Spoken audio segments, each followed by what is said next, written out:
Well, hello there. I'm sorry I've been away a little bit, and uh, a couple of you were moved to come over here and peek through the curtains, tap on the windows, make sure we're all alive. Yeah, we are. We're all alive, and we're all good. Thank you. Mostly good.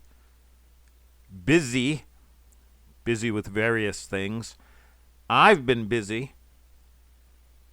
Uh, for one thing, studying the mountain formerly known as Megalith Mountain, Mount Zhao. Dishun, the megalithic New Year, ding dong, came and went.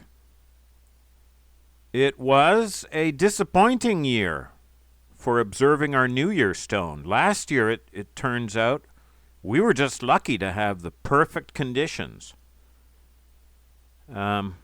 This year, watching the stone and the mountain itself, not so good. We've had a lot of rain and cloud when it's not raining. It's still cloudy. And the kosa came early this year. That is a wind from the Gobi Desert. It picks up a lot of Gobi Desert sand over there, sand and dust, and carries it way across over to Japan and dumps it down on us here every year. Usually does that late February and March.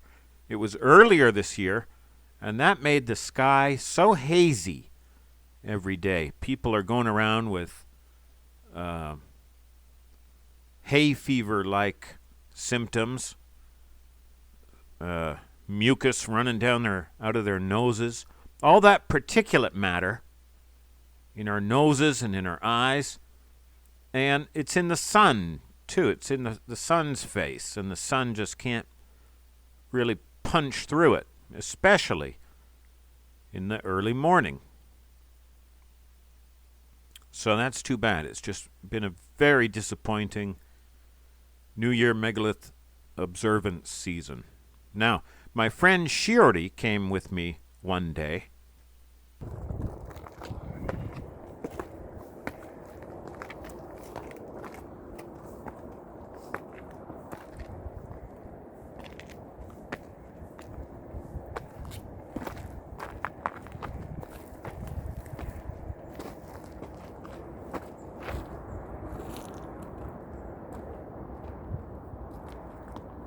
Going up there. Yes. See? 同じぐらいね about.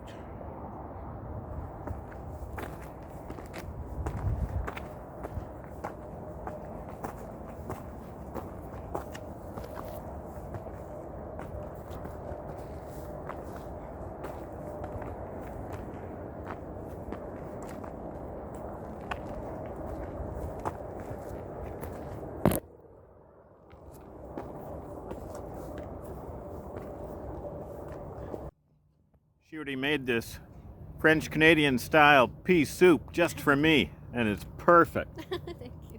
Thank you, Shiori. You're a darn good cook. Yeah, really, really good soup. That lady can cook, I'll tell you that. Now, Shiori helped me to do a very rough survey of the whole eastern Rocky Mountain side. I want to get more people together and do a more thorough survey. But we did a preliminary one because in January, when Camera Girl and I were here, we made a revolutionary observation. I don't know if you remember that. You might not have picked up on it. It was when Camera Girl and I were climbing up the last top rocky section of the mountain, and we made a realization. Camera Girl and I noticed it. Shiori and I confirmed it with a lot of straight edge and compass measurements. Now the result. I think I'll try to explain the result to you, reveal it to you tomorrow. My family is planning to climb with me and help me attempt to climb down to a new megalith that we've found. Shiori and I found it. It's on the south side of the mountain, and as far as we can tell, it's oriented exactly south. So it's a compass point marker at least.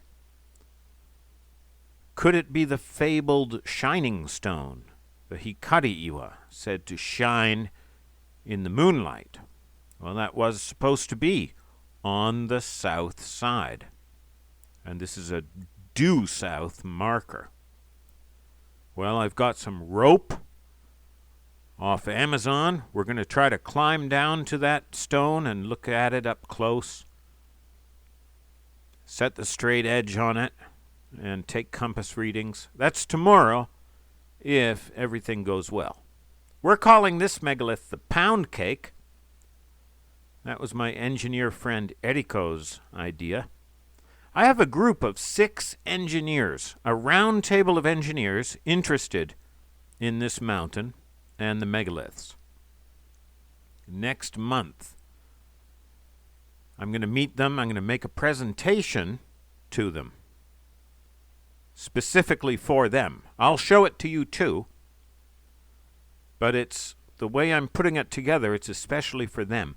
And we'll see how many of these 6 engineers agree that we are dealing with a designed object.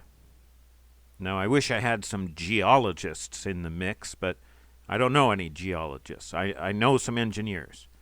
So 6 of them are going to come and meet together and check out what I think we've found. And again, I'm talking about the whole eastern Rocky mountainside, the whole face, including the 4 major megaliths that we're now calling Throne, Shield, Liquor Cabinet, the one here, and the Tank, listing them from top to bottom. Now, what else? Well, I'm going hard on the Mount Heba and Colossal Solar Calendar book. It's a total game changer, guys. It possibly rewrites. I was going to say it rewrites megalithic prehistory, but you can't rewrite prehistory because there's no history.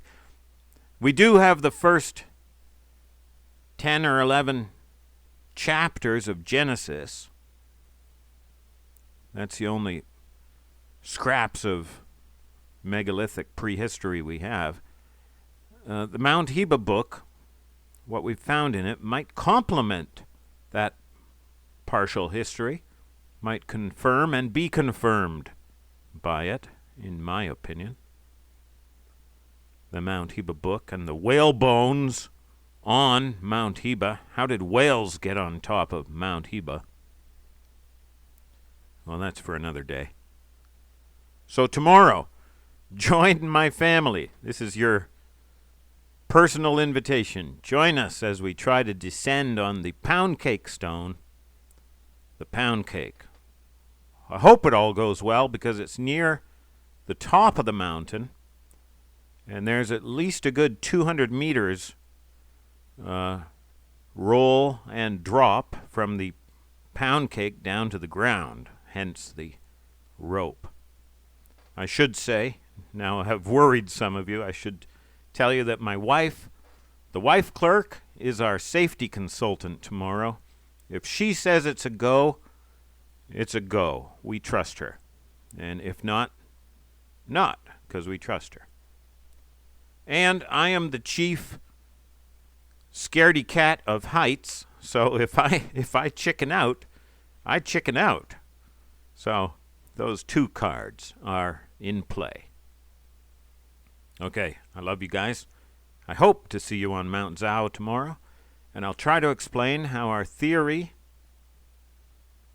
for this mountain is it has to be corrected, adjusted slightly, and corrected, and enlarged from originally our first one liquor cabinet megalith, to 2, to 4 major megaliths, and now to the whole eastern rocky face. I'll just say this. I'll just give you this advice. Never, ever underestimate the skill and ingenuity of these megalith people. No matter how clever you think you are, they're always way ahead of you. That's been my experience. Not unlike the Hebegon. They're always ahead of me. And all too often the wife clerk. Okay, see you on the mountain tomorrow.